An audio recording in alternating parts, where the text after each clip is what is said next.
New York City, like many places around the world, has its fair share of strange or outdated laws. While these laws may not be actively enforced, they still exist on the books. Here are some strangest laws in New York City. Before we begin, please like and subscribe to our channel. Don't jump off a building. The law that prohibits jumping off a building in New York City may sound like common sense, but it serves as a reminder of the city's commitment to public safety. While the city offers numerous opportunities for adventure and excitement, leaping off skyscrapers is certainly not one of them. This law underscores the importance of adhering to safety regulations and the inherent risks associated with such activities. It's a reminder that even in a city that never sleeps and constantly pushes the boundaries of innovation, some rules exist to protect the well-being of its residents and visitors. No kites in public. New York City's unusual ban on flying kites in public parks serves as a curious relic of a bygone era. While kite flying is a cherished pastime in many parts of the world, the densely populated urban landscape of NYC might not be the most kite-friendly environment. This law reflects the city's need to balance leisure activities with the preservation of its public spaces. Though rarely enforced today, it's a reminder of the diverse regulations that exist within this vibrant metropolis, where a multitude of cultures and traditions intersect, sometimes resulting in seemingly quirky rules. Don't walk your tiger.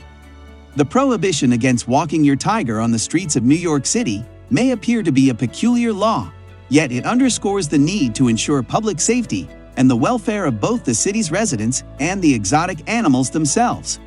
While keeping a tiger as a pet might be legal in certain parts of New York State, the hustle and bustle of the city streets are hardly the place for such majestic and potentially dangerous creatures. This law highlights the importance of regulating and restricting the ownership and transportation of wild animals within a densely populated urban environment, where unusual situations can arise if such regulations were not in place. In the heart of the concrete jungle, walking a tiger is, without a doubt, a spectacle that belongs more to the realm of myth than reality. No ball games. The law against playing ball games in certain areas of New York City may seem like an odd restriction in a place known for its love of sports and recreation.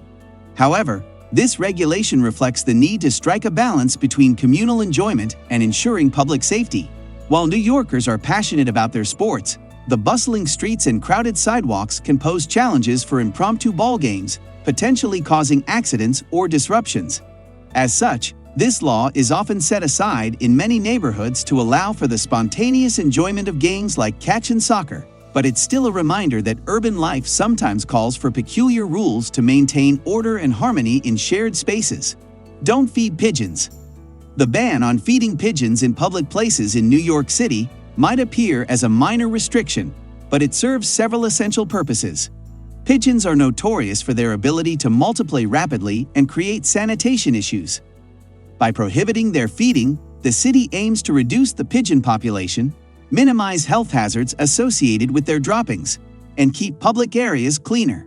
While some may see feeding pigeons as a kind gesture, it often leads to swarms of birds gathering in one area, which can disrupt public spaces and create unsanitary conditions. This law highlights the city's commitment to maintaining the cleanliness and hygiene of its public areas, even if it means curbing the generosity of bird lovers. No overly tall grass. The regulation concerning grass height on private property in certain parts of New York City underscores the city's dedication to maintaining a clean and orderly urban environment. While it may appear trivial, allowing grass to grow excessively tall can have aesthetic, safety, and even environmental consequences. Tall grass can provide breeding grounds for pests, obstruct visibility on sidewalks, and create an unkempt appearance that affects the overall appeal of neighborhoods. This law encourages property owners to take responsibility for the upkeep of their premises and ensures that the city's neighborhoods maintain a uniform and well-kept appearance, contributing to a pleasant living environment for all residents. No indoor puppet shows. The law prohibiting indoor puppet shows without a proper license in certain New York City venues might seem like an unusual regulation in a city known for its vibrant arts and entertainment scene.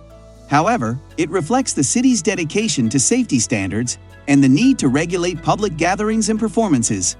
Obtaining a license for such events helps ensure that venues meet fire safety, occupancy, and other essential requirements to protect both performers and audiences.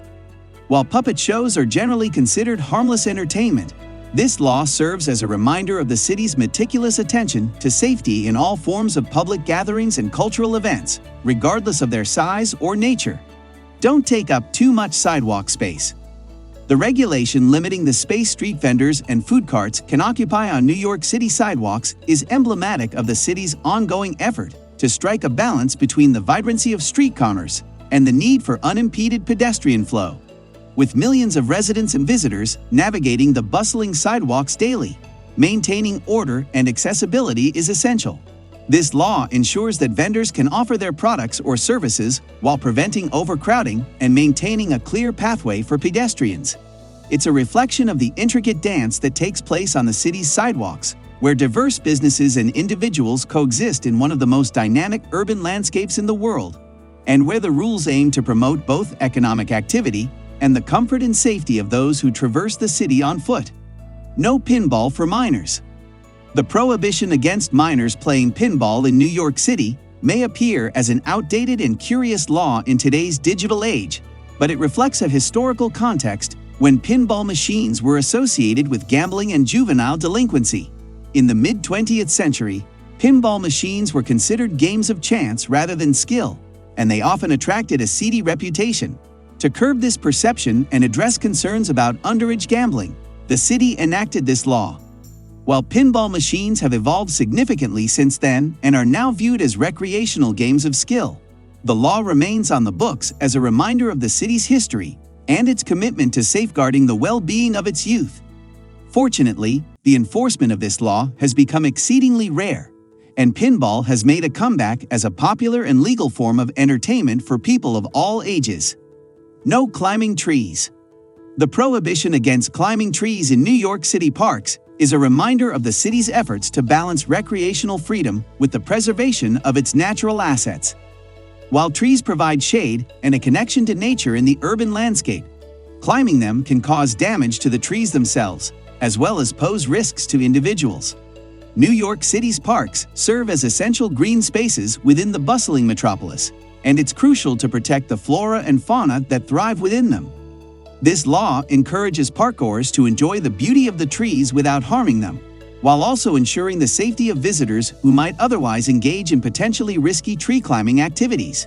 While the rule might be seen as overly cautious to some, it underscores the city's commitment to maintaining its parks as safe and enjoyable spaces for all. That's a wrap for today's video. What are your thoughts on this?